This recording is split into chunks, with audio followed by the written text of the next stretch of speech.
Coming up next on the Jeff Crilley Show, we'll talk to a former football star who's gone from defensive end to making some serious tackles in the liquor industry. That's next.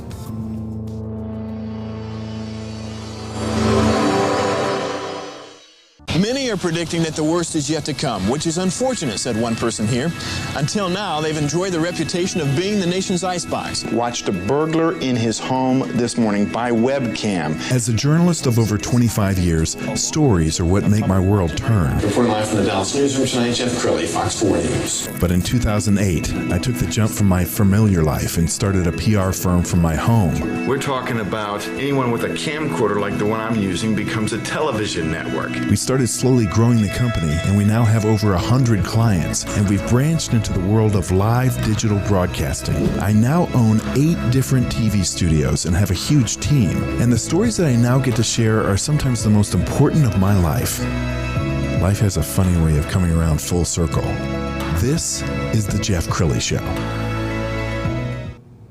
Well, I've always admired the discipline that it takes to be an athlete, especially somebody who's playing at the top of their game. My guest today, Bryce Cottrell, he is the owner and founder of Noble Wolf Vodka. You actually were a football star, University of Texas, and you made the transition from football to vodka. But discipline plays a big role in that, doesn't it? Oh no, for sure. Playing at the University of Texas, of course, taught me a great deal about, just being on time, work ethic, and many other lifelong lessons I take to business on a day-to-day basis, of course. All right, you got to tell me about how this popped into your brain. You just wake up one morning and say, I'm gonna go into the liquor industry? Honestly, yes and no. So I was on a plane going to Iowa State to play a game, of course. And I was sitting next to Malik Jefferson and my boy Breckenhager was sitting behind us and everything. And I was watching Entourage on the plane. It's my favorite TV show. I saw how Turtle made Avion, so I said, if he can do it, why can't I? But with Avion, everything, of course. So my friend Brecken behind me and Malik were like, yeah, man, why don't you just try it? What's the worst that can happen? So I get off the plane, do some research about vodka, of course, just because I didn't really know how it was made at the time, or what goes into it, of course. So from there, man, I put an ad on Craigslist for a chemist. One guy returned my call. I met him at Five Guys, bought him a burger, and I was like, hey, man, I want to create the first super vodka in the world made from a grapefruit. He comes back 4 days later, and I was like, okay, well, here you go. So I said, man, it's only right you want a piece of the company. He said no. So I paid him $80, bought him a burger at Five Guys again, I wrote him a recommendation letter, and he gave me the whole recipe. And that's literally how I got the company actually just kind of started and going. And I remember it was yesterday, man. I go into the dining hall, and the assistant AD comes up to me. I'm Arthur Johnson. He goes, hey, man. I'm like, what's going on? I'm freaking out, because the assistant AD's talking to you. I'm like, oh, well, what did I do wrong? Started, backtracking. And he's like, hey, I heard you're starting a new vodka company. I heard it's pretty good and it's unique. Answer your phone at 2 o'clock. I was like, huh? He was like, yeah, answer your phone at 2 o'clock. So I was like, why? He's like, just you heard what I said. So lo and behold, 2 o'clock rolls around. The guy named Alan Dreeben gives me a call. He's the owner and founder of Republic National. He goes, hey man, I heard you're starting an alcohol company. Heard it's very unique. Would you be part of my portfolio, Republic National? And, Republic National is the largest distribution company in the country. They're 1 and 2 with glaciers. And I was like, yeah, of course I do. Okay, cool. So we'll give you a shot. We'll have a people send your contract over and everything, and we'll go from there. And that's how I really got into the liquor industry. And when I actually met with Republic National, it's hilarious. They asked me 2 questions. The first question was, have you ever made alcohol before? Easy answer. No, not at all. The second question was, do you at least have $100,000 in marketing dollars? No one ever checks if you do or don't. So I was like, hell yeah, I do. I didn't have a dollar of it, man. So I love your chutzpah. Yeah, they gave me my first purchase order, and I took it to the bank, got it financed. And I was able to get all the materials and glass and everything I needed to actually start off. Wow. And that's really how I got the company Noble Wolf going. And now you're in liquor stores in 8 different states. Just an amazing success story. Yeah. We're gonna actually taste this because it would be rude of me not to taste Bryce's Noble Wolf vodka brands. But first, I want to show a clip. It's an entertaining clip. Let's go ahead and roll that now. Well, the main thing you have to remember in life, you got to stay ready. That way you don't have to try to get ready. You understand what I'm saying? Money breeds money. Your dress attire, your car you drive, the house you live in, the people you associate with, that's your surroundings. That builds you up. Be you.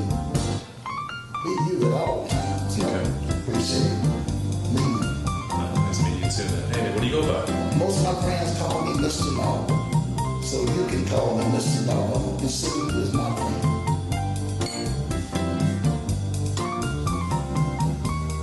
Keep it smooth just like this. I love it. Okay, and that's your granddad. It is my granddad. And, Now, did you come up with the idea for the script? And oh, so my mom asked me if I can actually just kind of like put something in there for my granddad. I was like, yeah, sure, why not? So we did decide to do this for him and everything. Gave him like a cool name. His last name's his middle name is Norwood.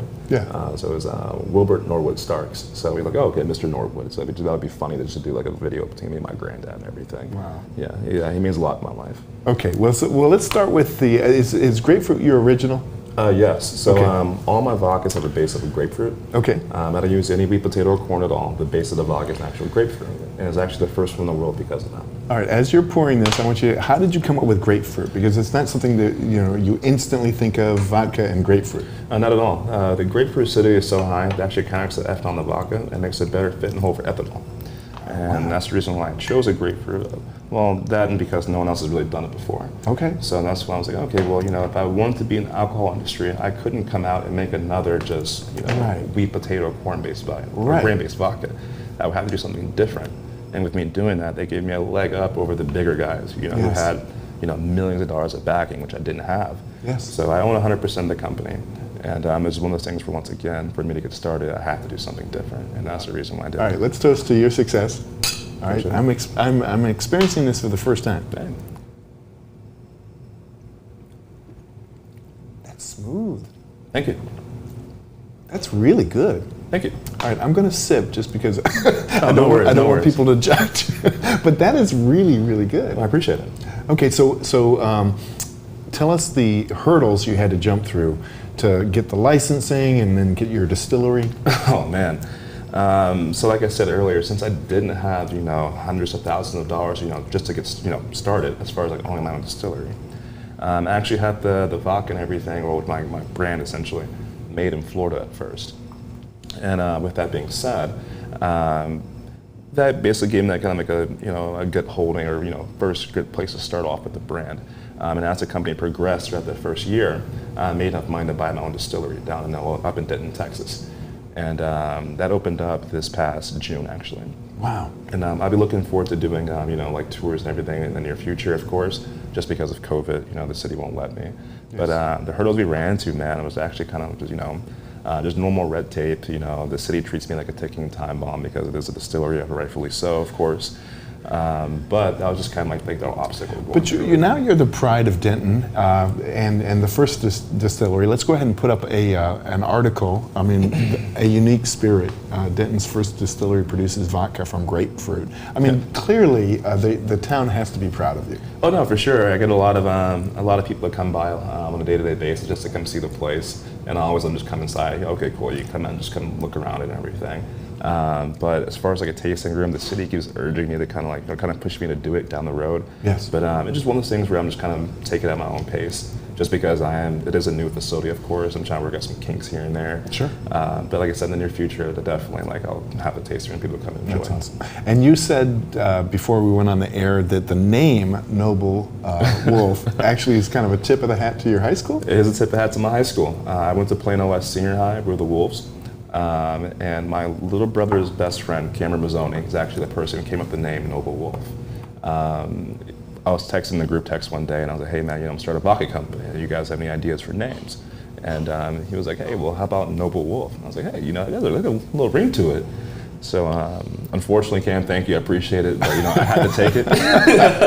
No, it's a delicious name, because when you think about the word noble, I mean, who doesn't want to be noble? And wolf just has this kind of animal spirit to it. No, for sure. And with that being said, as well, of course, we do have more flavors that we came out with. Yes. Right next to it right now is a peach. That's the same thing. We use this base to actually make this, the peach vodka. It's currently available as well. And also we have a green apple is available next week, and we also have a pink lemonade. Oh my that's on the goodness. market as well. All right, would you pour me a little bit? Oh, sure. You got a cool job, don't you? Oh, yeah. Probably always doing research. Oh, for sure. Quote unquote research, right? That's awesome. Yeah. Bryce, thank you. No problem. All right. So you get like a nice little Ooh. peach finish to it as well. Yeah, that might be my new favorite. Oh, yeah. That's really good. Well, I appreciate it. What's the reaction when people taste it for the first time? It depends which one. So if we're talking about my flavored vodkas, it's always just like, oh, this actually has like a natural like finish of what it's supposed to taste like. Yes. So that's always like the big, like kind of like the tip of the cap for me. And like, oh, well, thank you, I appreciate it. Yes. Just because with all my brands, we really only have about, well, for the flavored vodka, we really only have about like 5 grams of sugar in the bottle. Wow. So it's very low on sugar, quote unquote, for Yes. a flavored vodka. As for my regular vodka that's made from grapefruit, people are always astonished because it's a grapefruit-based vodka. They always expect like, oh, it's going to have like, a really grapefruit taste or something like that, or they expect it to kind of be more bitter. When it's a very smooth vodka. It complements to a lot of different things, and it's actually won many awards as well. Wow. Yeah, it actually won Texas Vodka of the Year for Taste, Double Gold in New York, San Diego, and San Francisco. So it's an award-winning vodka at a very affordable price. All my vodkas are always line price. You can find them for $14 at a local liquor store, Total Wine, Specs, Liquor Depot, just anywhere in Texas generally. Actually, we've got a graphic. Let's go ahead and put this up on the screen. I mean, you really are pretty much everywhere, aren't you? Basically, yes. Yeah, which I know is not easy. It's not like you can just walk in off the street and say, hey, would you carry my vodka? I know there was a lot of work behind the scenes to get to where you are today. Oh, no, for sure. It's kind of like a setting like this. You come in, you sit down, you try the vodka, kind of lick at the lips, say, okay, let's see what it tastes like. It'll actually fit on our shelves. The branding piece is always a big piece of it. And just doing simple tastings. Yes. It's like the biggest and easiest way to actually grow a brand. The more tastings you can actually have to get liquor to lips to consumers, the more chances of that person actually try it and actually buy it. That being said, though, man, sitting in these meeting rooms, man, I guess it gets hard sometimes. Like I do a lot of negotiating, a lot of talking back here and there, and just getting the pricing right for everyone across the board. Yes. That's the most important thing. Just because you don't want people to have, such drastic different pricing across the board. Yes. Well, you're a great communicator, and I think that serves you well. I mean, to be a standout on the football field takes one piece of discipline and one muscle, and the ability to go into a room and come out with a big deal takes another muscle. No, for sure. And I think the Moody college education every day. So, hey, communication majors, thank you guys, appreciate it. And there are so, famously, we hear about the Tito's success story, and George Clooney, I think, sold his liquor company for $1 billion or something like that. So there are those stories, and I think you're well on your way. No, for sure. Down the line, if it gets to that point, it's kind of hard to say no to that kind of number or figure. Yes. But I like to keep it for my sake, just to pass on to my family down the road, or my kids' they can take over. Let me be an old man in the back. There you go. Just be bitter, mad all the time. Yell at people. Bryce, you are an amazing guest. We're going to have you back again soon. Let's go ahead and put the website up so we can give people a way to get a hold of Bryce. NobleWolfVodka.com is the website. Bryce Cottrell, thank you so much for coming on the show. No, thank you. Thank you for having me. You bet. That's it for now. We'll see you next time. Thank you.